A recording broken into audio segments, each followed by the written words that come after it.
Hi, అందరూ ఎలా ఉన్నారు? బాగున్నారా? నా పేరు కిరణ్. ఏంది వీడు కనపడకుండా ఇట్లా చేస్తాను అనుకుంటాంటారా? కొంచెం కొత్తగా ఉంటుందని ట్రై చేశా. అందరూ ఇలాగనే చేస్తూ ఉంటారు కదా. ఈరోజు మీరు కూడా ఇలాగనే అడ్జస్ట్ చేసుకోండి. ఇప్పుడు మనం మాట్లాడుకుంటున్నాం గుప్పెడంత మనసు సీరియల్. అసలు ఈరోజు శైలేంద్రకి జరిగిన అవమానానికి శైలేంద్ర ఏం తీసుకుంటారు రివెంజ్. రాజీవ్ని ఈరోజు జైల్లో చూపించాడు. రాజీవ్ బయటపడతా అంటూ అన్నారు. మొత్తం ఇండెప్త్ రివ్యూలో తెలుసుకుందాం. అసలు మనం వాళ్ళ అమ్మకి ఏం జరిగింది, వాళ్ళ నాన్న ఎవరు అన్నీ మీకు ఈరోజు నేను చెప్తాను. అలాగే ఋషి గురించి ఏమైనా హింట్ తెలిసిందనుకో చెప్తాను. డైరెక్టర్ గారు, నేను నిన్న కూడా మెసేజ్ చేశాను, ప్లీజ్ రిప్లై ఇవ్వండి ఒకసారి ప్లీజ్.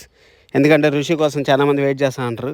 ఋషి ఇష్టమైతే లైక్ చేయండి, అలాగే ఈ వీడియోని షేర్ చేయండి డైరెక్టర్ వర్క్ చేరేదానికోసము. ఇప్పుడు మనం సీరియల్లోకి వెళ్తే నిన్న అవమానం జరిగింది కదా.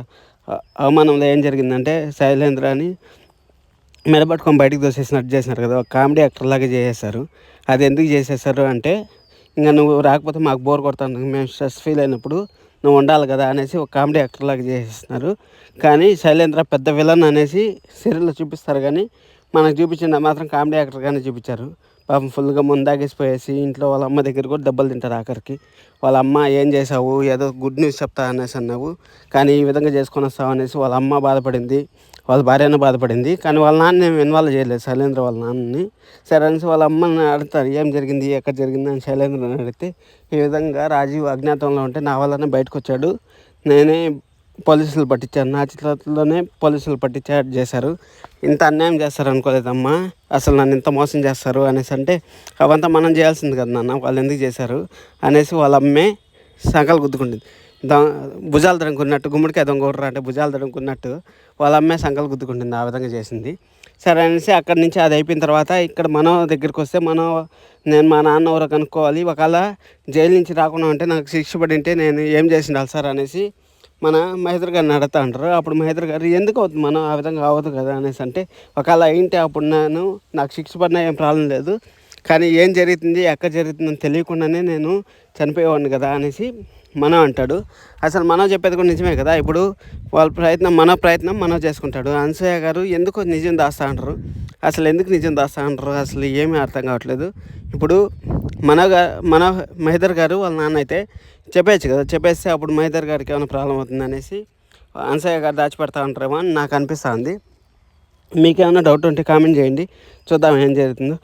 ఎప్పుడన్నా శుభంగా అడ్డుపడిపోవచ్చు, అంత ట్విస్ట్లో ఉన్నాయి సీరియల్. ఎందుకు చెప్తా అన్నా అంటే, ఇప్పుడు శైలేంద్ర ఒక రోజులో మంచోడైపోతాడు, ఇంకా రాజీవ్ని పర్మనెంట్గా జైల్లో పెట్టేయచ్చు, ఇంకా మన ఋషి ఎక్కడున్నాడు కనుక్కొని ఒకరోజు ఋషిని చూపించవచ్చు, చూపించకపోవచ్చు. అసలు ముందు సీరియల్లో కూడా మీరు మొగల రేఖలు చూస్తారంటే మీకు ఒక ఐడియా వస్తుంది. ధర్మ ఎక్కడున్నాడు అని చూపిస్తారు, పలానా రాష్ట్రంలో ఉండాలని చూపించేసి అసలు ఆడికి ఎంజాయ్ చేస్తారు. మీరు గమనించారో లేదో. ఒకవేళ మీకు మొగల సీరియల్ ఇష్టమైతే కూడా కామెంట్ చేయండి.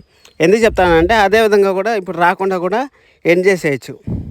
ఎందుకంటే ఆల్రెడీ 2 కొత్త సీరియల్ ప్రోమోలు కూడా వస్తున్నాయి, ఏమైనా జరగచ్చు. అందుకోసమని చెప్తా ఉన్నాను, సీరియల్ని జాగ్రత్తగా చూస్తానండి. ఎందుకంటే ఒక్క హింట్ దొరికినా కానీ మీకు చెప్తా ఉంటాను. మన ఇన్స్టాగ్రామ్ లింక్ కూడా నేను డిస్క్రిప్షన్లో ఇస్తాను, ఫాలో అయిపోండి.